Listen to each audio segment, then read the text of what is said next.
I've pre-filmed. I will upload before this probably, but as I'm filming it, I am just back from my trip, and like 2 days ago, but then I was also so tired the other 2 days, and my brother was visiting, so it took longer than I expected to get a video out. I did bring my hard drive with me on the trip with like 4 videos on it, so if I had time to edit I would have, but it was kind of more compact than I thought. I would have more time to explore, as well because I said I would keep to my run schedule. I did 2 10Ks when I was away, so doing those as well as trying to do everything else was quite, especially one day I did the 10K in the morning, and then I had a quick shower, got dressed, went out for some lunch, went on a free walking tour. Then the evening was pretty chill. I did go back to the Airbnb just to chill out a bit. Just as I got back, my mom was like, do you want to go somewhere with my dad because he's gonna have a drink or something? I was like, no, my legs, because I'd already done 10K and a walking tour, done over 20,000 steps at this point. I was like, no thank you. So I didn't go out. I relaxed at a bath, but then I ended up I did go out with my mom for a drink then again. So every time you have to go out again, you have to walk into town a bit and etc. So did quite a lot of steps that day, but not any longer than my long runs, but just I guess more time on your feet because you're going slower than running, I guess. I don't know. Either way, try not to ramble too much. So yeah, sorry for lack of uploads. I will, before I do this, obviously, because I'm not going to edit this today, I'm going to edit. I already have the video, honestly. I'm doing quite well for myself. I already have the video of the day done, except my thumbnail. So I might post it earlier today, but it's only like 3 p.m. I've had it done since like 1 p.m. or whatever time it was. It's just because I started it last night and I was going to finish it, but I was kind of tired, so I was like, you know what, I'll just finish it today and, you know, get started on more videos today, you know. But yeah, I have pre-filmed them, so by the time I upload this, it will be a while. But I last published a video last Friday, and it's Friday today that I'm going to publish a video, so it's been a while. But I've been really good about uploading, etc. So as well, I am going to try maybe to not have this say a week or longer where I don't upload when I'm doing the marathon, etc. I might have stuff pre-edited and like have it all scheduled up, so there'll be like maybe a few a week, 2 a week, 3 a week, I don't know, something, you know, just because. But anyway, that takes a while to prep, etc. But yeah, other than that, the trip was good, etc. Tiring, more tired than I thought. We're trying to get a lot in, as well as, yeah, when I got back yesterday, because the day was nice, etc. And also in the back of my mind, I thought I can film videos on Saturday if I do my run Thursday, because I wasn't gonna film on Thursday anyway because there's people around the house, etc. So I was like, they should go into town on Saturday, so I was like, I'll film my videos then, but I have to get my lawn run done. So my lawn run is a half marathon this week, which is not too bad compared to 20 miles last week, which I think I filmed before. I don't think I filmed since then, really. So the 20 miles on wall, better than I thought. Paced myself good enough, and that was like last weekend, and that was my longest run of the plan. And I'm not too fast or anything, but like faster compared to my other lawn runs. Like I kept the pace. I didn't really slow down loads at the end, you know. But just yesterday I got my record. I guess it was less than a week after 20 miles, but I got my record again in the half marathon in my new shoes, my race shoes. So after I've done 2 time trial half marathons, last one was 2 hours 17:03, and this one that just yesterday was 2 hours 12:59. So I bet the last one by 4 minutes 4 seconds. So improving, it's all good. And that was a bit harder though, for sure. The other time I probably had a bit more in me. This time I was going pretty, not max, but like, and I was a little worried that sometimes I wasn't going to make it because the wind was quite strong, etc. But I'm glad I did it yesterday. Technically with pause at stoplights, etc. it's more, but I didn't include that. I do get a little bit of an extra break, so no, so I could do that in a half marathon scenario. But yeah, it was so close to 13 that I just I saw it was like 100 meters left, and I was approaching it on 2 hours 13, so I was like, let's go for it. And so I hit the half marathon distance at 2 hours 12:59, so I bet the sub 2:13 just about. But my goal for the race was, or the run, not race, was was 2 hours 15, and I had the target in my head of 6 minutes 24 kilometer. So my end time was 6:18 minutes a kilometer. So really proud of that. I'm quite good at pacing myself, etc. So without further ado, let us get into today's video. I think I might only film one today, we'll see. I just don't necessarily feel like filming the day. Also, the setup is a bit annoying, just because there's stuff on the floor, because my brother was in my dad's office sleeping, like,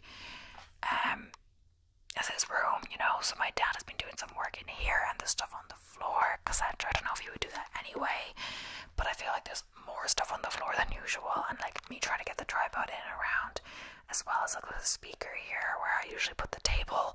So the table, but to get myself centered in the camera, I have to put my chair over, but the table's here.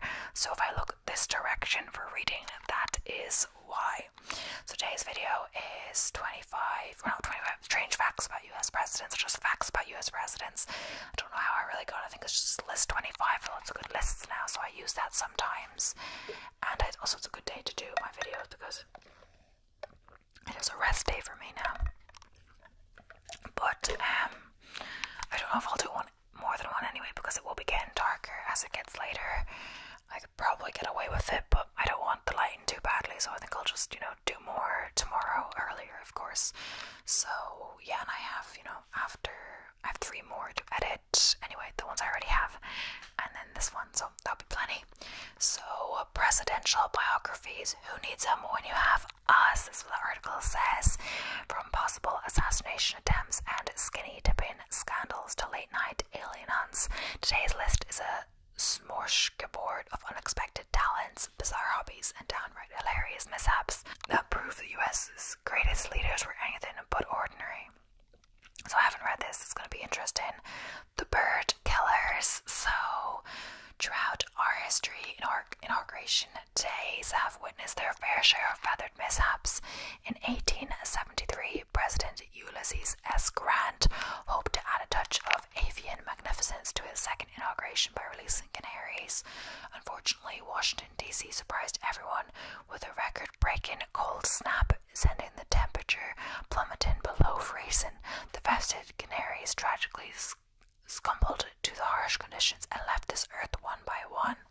96 years later, Richard Nixon, notorious for several other escapades, some of which we'll cover later on, opted for a more proactive approach. Determined to prevent pigeons from disrupting the ceremony, Nixon authorized the spraying of a chemical repellent along the parade route. The intended effect during the pigeons backfired, spectacularly resulting in a city littered with dead birds.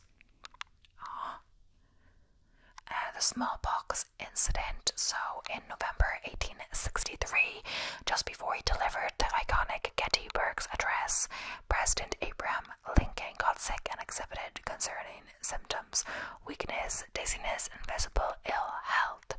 Even though he valiantly delivered the speech, his condition worsened during his return to Washington. Fever, back pain, and a rash plagued him, requiring weeks for full recovery. Worried about public panic, Lincoln's physicians downplayed the illness, attributing to a touch of the varioloid, a mild form of smallpox. However, recent research suggested a starker reality. Lincoln actually contracted full-blown smallpox, a potentially fatal disease. Though survival was not guaranteed, he luckily recovered. So, a tragic love story. So, James Buchanan, the only president of the United States who never got married, continues to be a subject of historical intrigue. His personal life, particularly his romantic relationships, has fueled speculation about his sexuality for decades. However, Buchanan himself attributed his peculiar love life to a tragic romance. So, in 1819, he fell in love and got engaged to Anne Caroline Coleman, daughter of an affluent businessman. Rumors swirled that Buchanan was motivated by financial gain rather than love. However, further fueled by his flirtations with other women. The engagement ended with Anne passing away a month later. Whether her death was accidental or an act of despair remains unknown. We do know that Buchanan's pleas to attend her funeral were rejected by her father, but on Buchanan's own death, his heir investigators discovered a trove of Anne's letters locked away in his safe, along with instructions to burn them unread. So, the Han Mang. So, the archives of the US presidents are filled with unique distinctions. James Buchanan stayed single. Woodrow Wilson was the only doctorate holder. Gerald Ford organized a prom, and George W. Bush seemed to be there forever. However, Grover Cleveland holds a historical distinction. He is the only president to have served as an executioner. And sorry if there's noise, that's the tractor passing by the farmer whose cows in the field next door. So before his rise to the Oval Office, Big Steve, as he was known, served as sheriff of Erie County, New York. During this tenure, he carried out the grim task of capital punishment twice. So, David Beckham gave Obama underwear. So, former President Barack Obama has received some unique gifts throughout his career, but if you adopt his gift from the Beckhams. So, David Beckham, the English football legend, presented Obama with underwear, not just underwear, 50 pairs of personalized boxer briefs. He also received headphones adorned with the presidential seal from rapper Ludacris. However, Obama also faced the delicate situation of declining a gift from the Colombian village of Tubaco, a pet donkey. So, Gerald Ford was a model, so most of us know that. Ronald Reagan earned his living as an actor before becoming the 40th President of the United States. But did you know one of our presidents was a model? Or, not mine, but you know. Gerald Ford, born Leslie Lynch King Jr., isn't just remembered for his presidency. Before entering politics, he embarked on a less conventional path, modeling. In 1942, he graced the cover of Cosmopolitan magazine, striking a pose for a stylish illustration. Interestingly, it was through the world of modeling that he also met his future wife, Betty Bloomer, who was also a model for the magazine. Andrew Jackson loved dueling, so yeah, President Andrew Jackson, known for his fiery personality, was no stranger to duels, a common practice in the early 1800s South. He participated in several throughout his life, but the most infamous one took place in 1806. A man by the name of Charles Dickinson, not the famous author, insulted Jackson's wife, Rachel. Fiercely protective, Jackson challenged him to a duel. In the ensuing encounter, Dickinson shot first, wounding Jackson in the shoulder, but Jackson, despite the pain, returned fire and fatally wounded Dixon. Remarkably, the bullet remained lodged in Jackson's shoulder for the remainder of his life due to its proximity to his heart. An untimely haircut. So, Bill Clinton's presidency, initially marked by charisma and political success, was unfortunately overshadowed by the now well-known sexual scandals.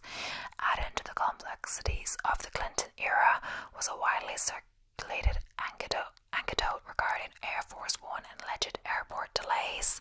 On May 18, 1993, reports claimed that Los Angeles International Airport experienced significant delays due to President Clinton receiving a haircut on board Air Force One.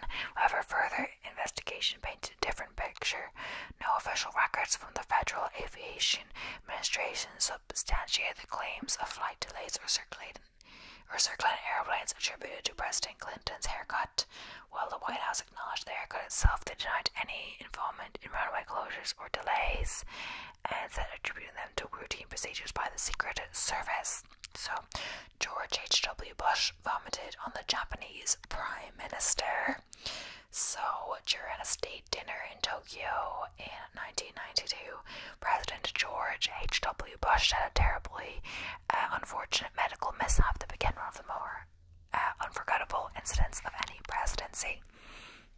Despite feeling unwell and suffering from nausea earlier that day, he chose to attend the dinner instead of resting as his doctor advised.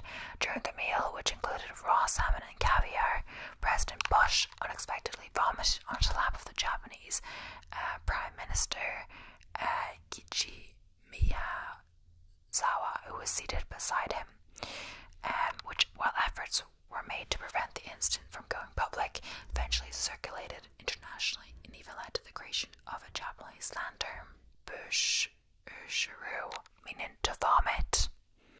So, what's in a middle name?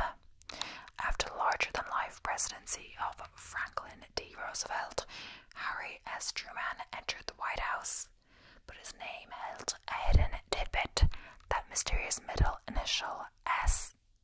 It didn't actually stand for anything. The quirk piqued the media's curiosity, and the story behind the story soon came to light. The S wasn't meant to be a secret nickname or anything. It was all about family. See, Truman's parents couldn't decide on a middle name, and his grandfathers, Anderson and Shipp, Truman and Solomons Yuns, names both featured S, so they came up with a clever solution. Young Harry would get the S from each name, like a little tribute to both grandparents, which solved the problem. 4th of July, dessert killed a president. Wow, that's interesting. On July 4th, 1850, President Zachary Taylor indulged in a patriotic picnic.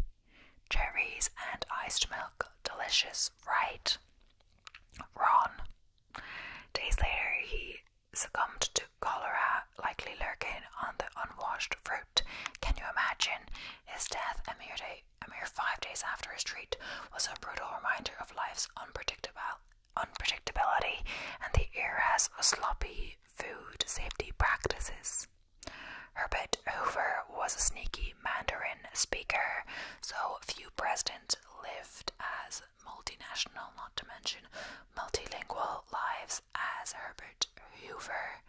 Not only did he speak English, but he was also fluent in Mandarin Chinese, a skill he acquired during his early years as a mining engineer in China. This fluency offered Hoover a unique communication advantage. When he and his wife, Lou Henry Hoover, wanted to converse privately in the White House, they often resorted to their shared secret language, Mandarin. Can you imagine strolling the White House corridors and catching snippets of a seemingly foreign conversation? They had no need for elaborate codes or ciphers. Hoover and Lou simply switched to Mandarin and created a natural barrier to any would-be eavesdroppers. Well, unless you've got Mandarin speakers there. Hoover also created the model for humanitarian relief. So during World War I, Belgium's food supplies were severed, and millions of people were threatened with starvation. With the country caught in the crossfire and its people on the brink of famine, Hoover, at this point only a successful businessman, took decisive action. So he spearheaded the Commission for Relief in Belgium, a monumental undertaking that required him to navigate a complex web of wartime tensions and international blockades. He skillfully negotiated with both sides and convinced them to allow the passage of neutral food shipments. Over 5 million tons of crucial aid reached Belgium, saving countless lives from the clutches of starvation. So Benjamin Harris's fear of electricity. In spite of his Civil War service and election to the presidency, Benjamin Harris, Little Ben, was renowned not for his bravery or popularity, but rather for his fear of electric light switches. In 1891, he modernized the White House. Yet a decade after Edison's invention, he still couldn't shake his apprehension towards those new-fangled buttons. Granted, the wiring was a bit crude back then, and the shocks were a real risk. So his staff dutifully flipped switches because the president and his wife were rumored to sleep with the lights on if they didn't. So poker face. While he's best known for a tumultuous political career, Richard Nixon's journey to the White House began with an unexpected twist: poker. So, stationed in the Pacific during World War II, he earned notoriety for his gambling prowess. His card skills weren't just wartime legends, they were so sharp that Nixon amassed winnings substantial enough to fuel his first political campaigns back in California. In a way, these card games became Nixon's unconventional fundraising platform, a far cry from what we're seeing today. So, if you liked that back, stick around to the end of today's video. Oh yeah, whatever. Nixon had another dangerous vice. So, President Nixon wasn't known for his high tolerance for alcohol, not even close. Even a moderate drink could affect his judgments, and stories of occasional overindulgence left just another bad rep to his presidency. One particularly concerning incident occurred in 1969 following the downing of a US spy plane by North Korea. Incensed by the act, Nixon, under the influence, demanded a nuclear strike and contacted the Joint Chiefs for target recommendations. Thankfully, his national security advisor, Henry Kissinger, recognizing the situation's gravity, advised the military to hold off until Nixon had sobered up, which they thankfully did. Mary Todd Lincoln held seances in the White House. So, I know this list is about the US presidents, but we just had to put this little tidbit about one specific president's wife into today's list. Did you know the White House was once the scene of seances following the Civil War's devastating toll of 750,000 lives? Many Americans sought solace in spiritualism, the belief in contacting the deceased. This movement resonated deeply with Mary Todd Lincoln, who had endured immense personal tragedy, losing her mother, 3 of her children, and ultimately her husband, President Abraham Lincoln. So particularly affected by the death of 11-year-old son Willie from typhoid fever in 1862, Mary found solace in spiritualist practices. She sought contact with Willie through mediums like the Lorries, even holding seances within the White House. These sessions offered her comfort as she confided in a letter, quote, "Willie lives, he comes to me every night with the same sweet, adorable smile. To this day, whispers of hauntings by Willie, his brother Eddie, and their father persist within the White House walls." So, George Washington's grave was robbed by a thief who grabbed the wrong skull. So, though his legacy shaped the nation, President Washington craved a quiet finale at Mount Vernon, but after his demise in 1799, America had other plans. Public mourning bordered on frenzy with grand parades and unwanted speeches, a stark contrast to its desired simplicity. Even his resting place became a source of contention. Decades passed, with Washington's remain defying the Potomac's encroachment. Then, in 1830, a disgruntled Gardner, seeking revenge, stumbled upon the tombs, neglected his date in a macabre twist. He attempted to steal Washington's skull, only to end up with another relatives. This incident finally spurred action, and a new tomb, true to Washington's vision, was finally built. So, when almost the entire cabinet resigned over women during his time in the White House, President Andrew Jackson, yes, the jewel-loving hothead, faced a major scandal due to what became known as the Petticoat Affair, a social and political scandal surrounding his Secretary of War, John Eaton's marriage to Margaret Timberlake, which was an affair between Eaton and Margaret, leading to her husband's demise, cast a shadow over their union. The Washington elite ostracized Margaret, deeming her unfit for their circle.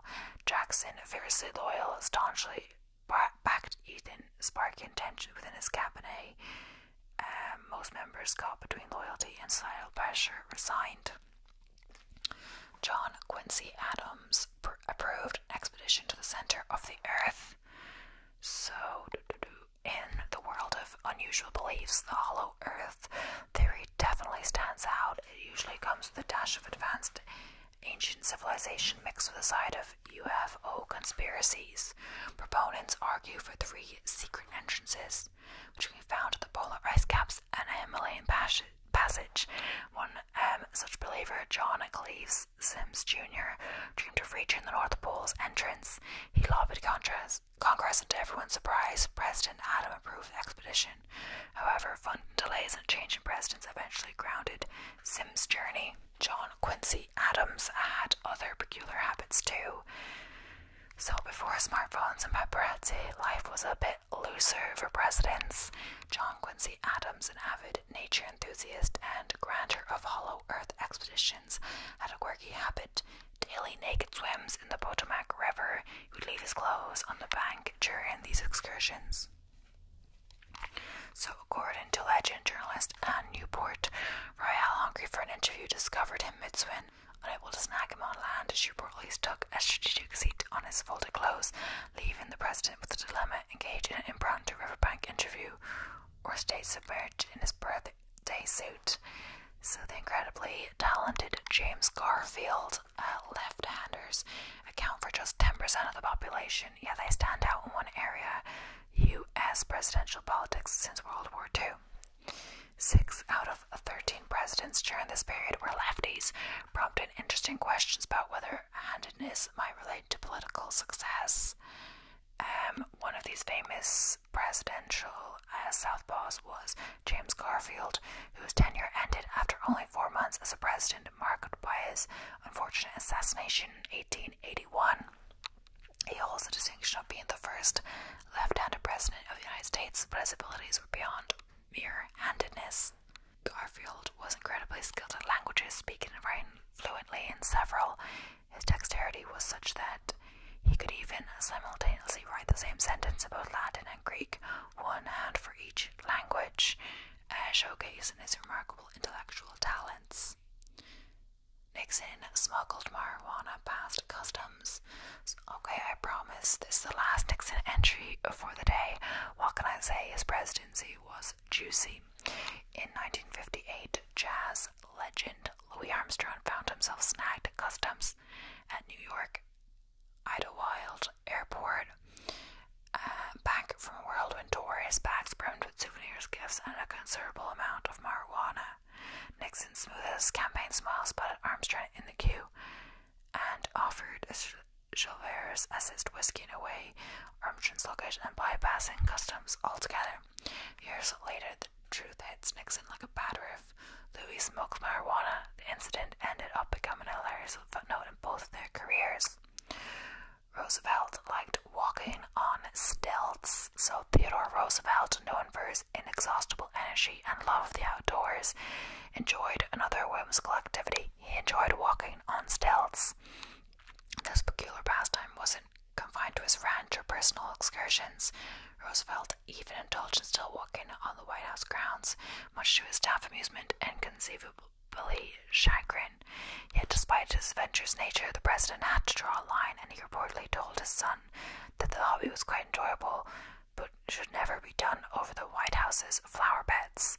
I'm sure there's another backstory here, or maybe he just knew not to upset Gardner, since it could lead to the removal of a skull from a presidential crypt. Who knows? Jefferson's Shakespeare faux pas. Before donning the presidential mantle, Thomas Jefferson served as vice president under John Adams in the late 1790s. The two were as different as night from day.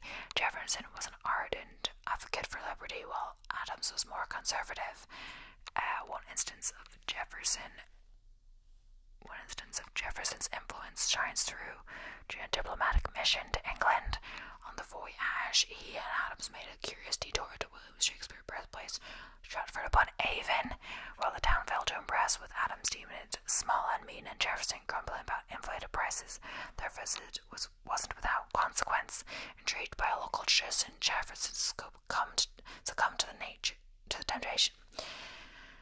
Jefferson succumbed to the temptation to chip off a piece of the purportedly Shakespearean chair. While the chair's authenticity remains shrouded in debate, the relic still resides at Monticello to this day. So that is the end of that list, but we still have a little bit of the video left, I believe, that I should do. I don't really know when I'm going to stop, but yeah, I think I'll do a few more. So we're going to do 46 surprising facts about 46 presidents. It says, and some of them we've probably done. So we're not going to them all though. From a 19th century president who killed a man in a duel to a 20th century leader who once worked as lifeguard, learn surprising facts about each US president. Okay, a really big truck thing or whatever it is passing by. In some ways, all 46 US presidents have been very much alike. So far, they've all been men, for one, not lacking in ambition or charisma, and with a certain knack for self-promotion and networking. At the same time, each commander-in-chief brims with uniqueness. Read facts about every president in order of their service, from a 19th century hotshot with a taste for dueling to a 20th century veteran who nearly died after being hit by anti-aircraft fire in World War II.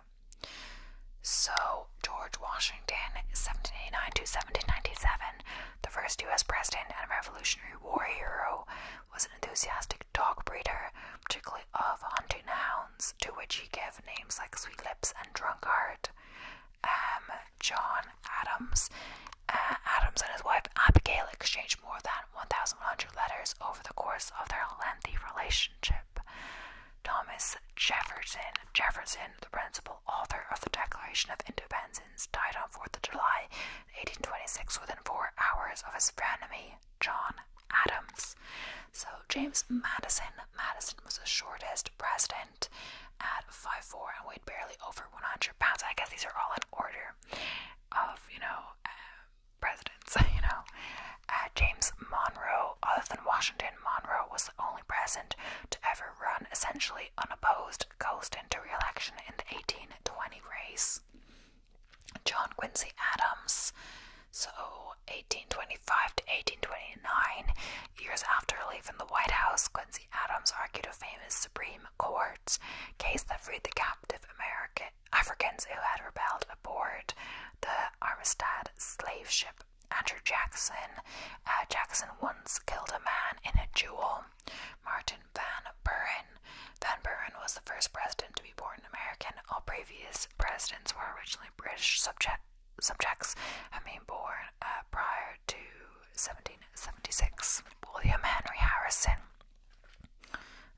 1841. Harrison lasted only 32 days in office, the shortest stint of any president. John Tyler. Tyler fathered 15 children, the most of any president. James K. Polk. During his term, Polk secretly purchased a number of enslaved children for his Mississippi cotton plantation. So Zachary Taylor, old, rough, and ready, never voted in any election prior to being on the ballot himself. Millard Fillmore. Fillmore was the last Whig president. The party imploded soon after he left office. Franklin Pierce, the only president from New Hampshire, also attended college in New England, Bow Down College in Brunswick, Maine. James Buchanan. In 1853, while serving as a minister to Great Britain, Buchanan helped draft the 1854 Ostend Manifesto, which advocated for an American invasion of Cuba. Abraham Lincoln. Honest Abe, the tallest president at 6'4", may have had Marfan syndrome, a genetic disorder that causes people to be very tall, thin, and long-limbed. Andrew Johnson, one of the few presidents without a pet. Johnson apparently cared for a family of White House mice, which he called the Little Fellows. Ulysses S. Grant, Civil War general. Grant was invited to join Abraham Lincoln at Ford's Theater on the fateful evening of April 14th, 1865, but was forced to decline after he and his wife made plans to visit their children in New Jersey. So I guess before he became president, because that's, yeah. So Rutherford B. Hayes, 1877 to 1881. Hayes was the first president to have a telephone in the White House. James A. Garfield. Garfield, who was the first known left-handed president, was elected to the U.S. Senate, but he never served as an Ohio senator because he then won the Republican nomination for president. Chester A. Arthur was named in honor of Chester Appel, the doctor who delivered him. 22 and 24.